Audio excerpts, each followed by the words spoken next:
চলুন আজ একটা দারুণ কাজের ইংরেজি শব্দ শিখা যাক। শব্দটা হলো প্লিড। আচ্ছা, এই ছবিটা একটু দেখুন তো। একটা বাচ্চা কিছু একটা চাইছে, তাই না? দেখে বোঝা যাচ্ছে ও কতটা করে চাইছে। জানেন, এইভাবে খুব করে কিছু চাওয়ার ভঙ্গিটাকেই বলে প্লিডিং। আর মূল শব্দটা হলো পিএলইডি। তো এই প্লিড শব্দটার দুটো মেন মানে আছে। প্রথমটা হলো খুব আবেগ দিয়ে কিছু চাওয়া বা অনুরোধ করা। যেমন এই বাক্যটা খেয়াল করুন, এখানে একজন তার বন্ধুকে খুব আবেগ দিয়ে তার সিদ্ধান্তটা পাল্টাতে বলছে। আচ্ছা, এবার আসি দ্বিতীয় অর্থে।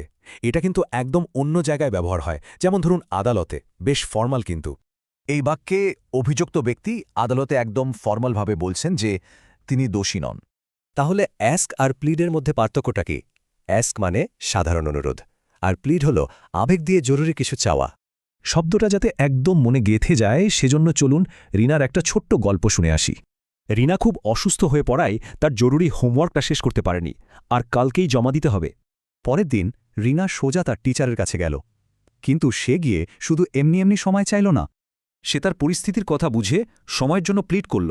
সে বলল, I plead with you, please give me one more day. Rina এভাবে প্লিড করায় টিচার তার অবস্থাটা বুঝলেন। এভাবেই কিন্তু বাস্তব জীবনে শব্দটা ব্যবহার হয়। তাহলে চলুন সবচেয়ে জরুরি পয়েন্টগুলো একবার দেখে নিই।